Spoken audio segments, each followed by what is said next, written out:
నిజానికి మా పనంతా కూడా గత సంవత్సరంన్నర కాలంగా ఏదైతే రేవంత్ రెడ్డి ఆయన ఇచ్చినటువంటి హామీలని అమలు చేయమని ఒక బాధ్యత కలిగినటువంటి ప్రతిపక్షంగా ఈ హామీలని అమలు చేయమని చెప్పేసి బాధ్యతగా మాట్లాడుతూ ఉన్నాం. మేమందరం కూడా కేసీఆర్ గారితో పాటు మేము మాట్లాడుతున్న ప్రతి మాట కూడా బాధ్యతతోనే మాట్లాడుతున్నాం. నువ్వు ఇచ్చినటువంటి హామీని నెరవేర్చు అని చెప్పేసి అడుగుతా ఉన్నాం. నువ్వు ఇచ్చినటువంటి హామీని ఒకవేళ నెరవేర్చకపోతే చెవులు బిండి ప్రజల పక్షాన కొట్లాడతామని చెప్పేసి మేము మాట్లాడుతూ ఉన్నాం. కానీ అటెన్షన్ని డైవర్ట్ చేయడం కోసం చంద్రబాబు నాయుడు శిష్యులైనటువంటి రేవంత్ రెడ్డి ఒకవైపు అయితే, మరోవైపు అనేక మంది శిష్యుల్లో ఒకడైనటువంటి మహా ఛానల్ వంశీ కూడా చంద్రబాబు నాయుడు లైన్లో ఇవాళ తెలంగాణలో చిచ్చు పెట్టే ప్రయత్నం చేస్తూ ఉన్నాడు. దీన్ని తీవ్రంగా ఖండిస్తూ ఉన్నాం మేము. ఇవాళ వంశీ చేసేటువంటి దుర్మార్గమైనటువంటి ప్రకటనలు కావచ్చు, ఆయన వ్యూస్ని న్యూస్ లాగా చదవడం కావచ్చు, నిజానికి జరగాల్సినటువంటి ప్రస్తుతం జరుగుతున్నటువంటి మీరు ఇవాళ ప్రపంచానికి వదులుతున్నటువంటి న్యూస్ ఏదైతుందో అదంతా కూడా అధికారులు బాధ్యతగా చేయాల్సినటువంటి విచారణ మేము డెఫినెట్గా వెల్కమ్ చేస్తూ ఉన్నాం. అనేక విచారణలు ఇష్టం వచ్చినట్టుగా మా మీద అప్రతిష్ట పాలు చేసేటువంటి విచారణలు జరుపుతున్నా మేము గౌరవంగానే ఉన్నాం. ఎట్టి పరిస్థితులు కూడా మేము డీవేట్ కాదలుచుకోలేదు. ప్రజలకు ఇచ్చినటువంటి హామీలని నెరవేర్చమని చెప్పడానికి మేము పోరాటం చేస్తున్నాం.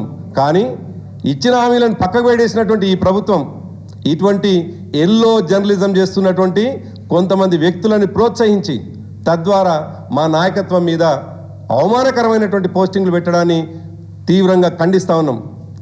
నిజానికి ఏ ఒక్క వ్యక్తి పట్ల మాకు ఎన్నడూ కూడా ఒక రకమైనటువంటి అభిప్రాయం లేదు. సంస్థలు ఏవైనా నిర్ణయం తీసుకున్నప్పుడు తప్పకుండా ఆ సంస్థల పట్ల మాట్లాడినాం. కానీ వ్యక్తులుగా ఇవాళ మాట్లాడుతున్నామంటే ఆ వ్యక్తులు చేస్తున్నటువంటి గందరగోళమైనటువంటి విషయం ఎంతకు దారితీస్తుందో చాలా స్పష్టంగా కళ్ళ ముందు కనిపిస్తున్నది. సరిగ్గా నేను చెప్పినటువంటి మహా న్యూస్ వంశీ అనేటువంటి ఒక రిపోర్టర్ చేసినటువంటి దుర్మార్గమైనటువంటి పనుల ద్వారా ఇవాళ తెలంగాణలో ఒక అస్థిరమైనటువంటి పరిస్థితి, తెలంగాణలో ఒక గందరగోళమైనటువంటి పరిస్థితి, తెలంగాణ అంటేనే గౌరవం లేనటువంటి పరిస్థితికి ఇవాళ మహా న్యూస్ వంశీ ప్రయత్నం చేయడం తీవ్రంగా ఖండిస్తూ ఉన్నాం. నేను ఇవాళ అడుగుతున్నాను మహా న్యూస్ వంశీని, ఇవాళ నువ్వు రౌండ్ టేబుల్ సమావేశం పెట్టినావు కదా, నీ ఆలోచన అంతా కూడా నువ్వు పెట్టినటువంటి థంబ్నెయిల్ అన్నీ కూడా నిన్న దాడి జరగంగానే ఎందుకు నీ టీవీ నుంచి మాయమైనాయి, ఎందుకు నీ పోర్టల్ నుంచి మాయమైనాయి, నీ ఛానళ్ళకి వెళ్ళి ఇవన్నీ ఎందుకు మాయం చేసినావు మేము ఇవాళ అడుగుతా ఉన్నాం.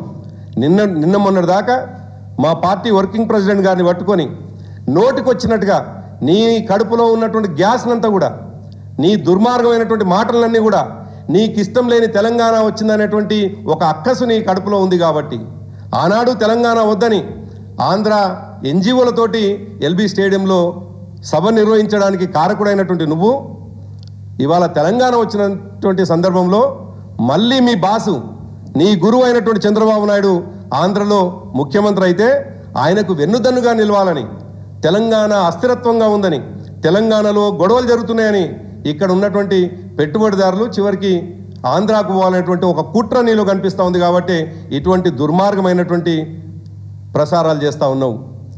మేము ఈ సందర్భంగా మీడియా మిత్రులను విజ్ఞప్తి చేస్తూ ఉన్నాం. మీడియా అంటే ఒక బాధ్యత కలిగింది.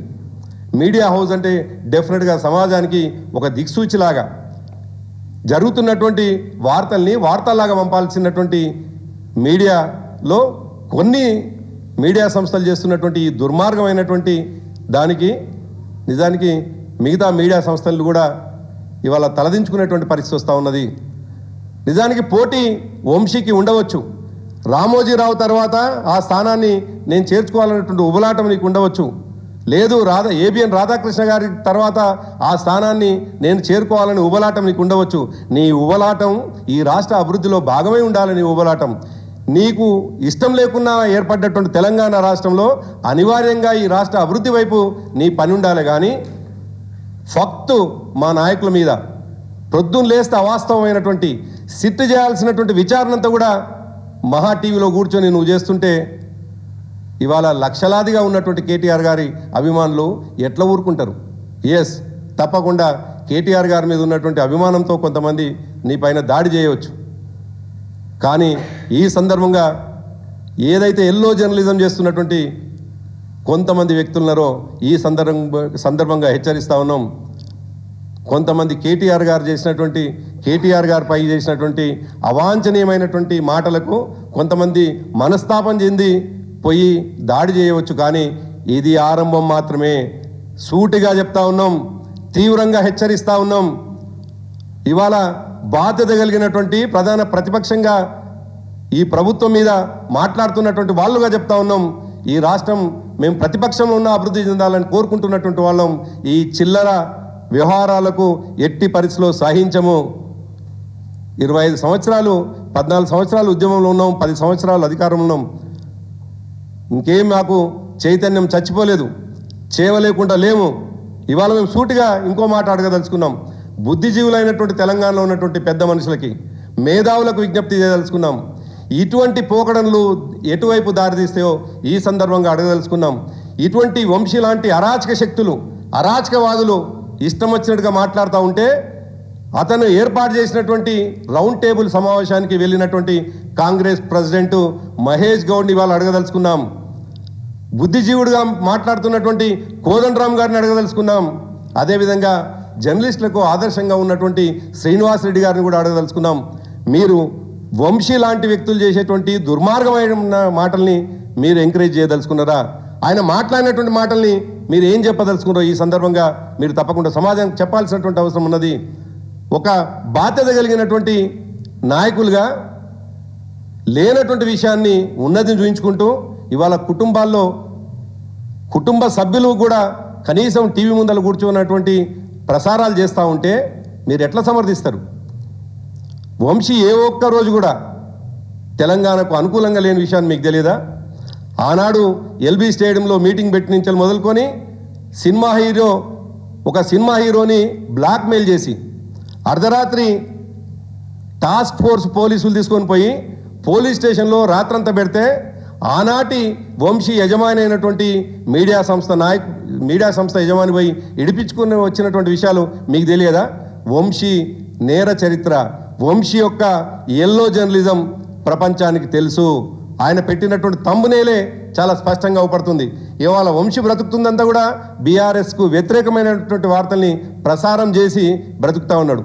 ఒక్కసారి ఈ సందర్భంగా మరి ఆయన పక్షాన మాట్లాడుతున్నటువంటి వాళ్ళని చూడండి. బీఆర్ఎస్ నాయకుల మీద ఇష్టం వచ్చినట్టుగా మాట్లాడినటువంటి ఆ వీడియోస్కు 70,000, 50,000 వరకు 50,000, 70,000 రావచ్చు. మిగతా సమాజం కోసం ఏదైనా నువ్వు చేయాలనుకుంటే కనీసం 500-600 మంది చూడనటువంటి నీ వార్తల్ని కేవలం మా మీద విషం జల్లేటువంటి వార్తల ద్వారా నీ మీడియా ఛానల్ని నడుపుకోవాలని ప్రయత్నం చేస్తే తస్మాత్ జాగ్రత్త అని చెప్తున్నాం. ఆగం ఎట్టి పరిస్థితుల్లో కూడా భవిష్యత్తులో ఇటువంటివే పునరావృతమైతే నువ్వు కలుగులో పడుకున్నా కానీ తెలంగాణ ప్రజలు ఊరుకోరు. లక్షలాదిగా ఉన్నటువంటి బీఆర్ఎస్ పార్టీ నాయకులు కావచ్చు, కేసీఆర్ గారు చేసినటువంటి అభివృద్ధితో ఇవాళ ఆయన పట్ల ఒక విశ్వాసం, ఆయన పట్ల ప్రేమ చూపించేటువంటి తెలంగాణ సమాజం అంతా కూడా వెంట పడుతుంది అనేటువంటి విషయాన్ని ఈ విధమైనటువంటి ఎల్లో జర్నలిజం చేస్తున్నటువంటి కొంతమంది ఎల్లో జర్నలిజం చేస్తున్నటువంటి వ్యక్తులకు ఇవాళ హెచ్చరిస్తూ ఉన్నాం. మా నాయకుడు మాకు నేర్పింది శాంతియుతంగా పోరాటం చేయమని, వచ్చిన తెలంగాణలో అభివృద్ధి జరగాలని. కానీ మీరు రెచ్చగొడితే చేతులు మూడ్చుకొని కూర్చునేటువంటి చేతగాని పరిస్థితిలో తెలంగాణ సమాజం లేదు అనేటువంటి విషయాన్ని ఈ సందర్భంగా గుర్తు చేస్తూ ఉన్నాం.